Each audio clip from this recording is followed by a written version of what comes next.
नेता प्रतिपक्ष का पद होता है जिम्मेदारी का पद, और वो विरोध करते करते देश के ही विरोध करने लगे।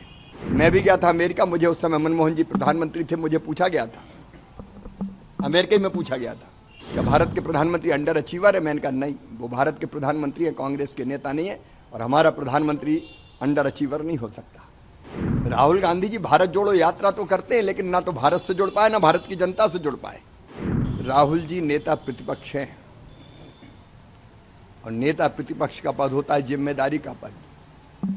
मैं राहुल जी को याद दिलाना चाहता हूं, जब श्रीमान अटल बिहारी वाजपेयी जी नेता प्रतिपक्ष थे, मनमोहन सिंह जी प्रधानमंत्री, नरसिम्हा राव जी प्रधानमंत्री हुआ करते थे, नरसिम्हा राव जी, तब भारत का प्रतिनिधित्व अटल जी करते थे कई मामलों में। देश के बाहर कभी भी नेता प्रतिपक्ष ने देश की छवि खराब करने की कोशिश नहीं की, लेकिन ये ऐसे नेता हैं जो कुंठाग्रस्त हैं। लगातार तीसरी बार पराजय के कारण उनके मन में अंध बीजेपी संघ और मोदी विरोध बैठ गया है, और वो विरोध करते करते देश के ही विरोध करने लगे।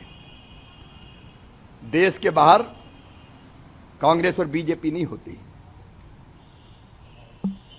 देश के अंदर हम मुद्दों पे लड़ सकते हैं, लेकिन देश के बाहर केवल भारत होता है। हम 100 और 5 अलग नहीं होते, 105 होते हैं। लेकिन लगातार राहुल गांधी जी देश की छवि खराब करने की कोशिश कर रहे हैं, और देश की छवि खराब करने की कोशिश देशद्रोह जैसी सीमा में ही आता है। मैं भी गया था अमेरिका, मुझे उस समय मनमोहन जी प्रधानमंत्री थे, मुझे पूछा गया था, अमेरिका में पूछा गया था क्या भारत के प्रधानमंत्री अंडर अचीवर है। मैंने कहा नहीं, वो भारत के प्रधानमंत्री है, कांग्रेस के नेता नहीं है, और हमारा प्रधानमंत्री अंडर अचीवर नहीं हो सकता। एक भावना आखिर राष्ट्र प्रेम की होती है। और संविधान पर हमले किसने किए?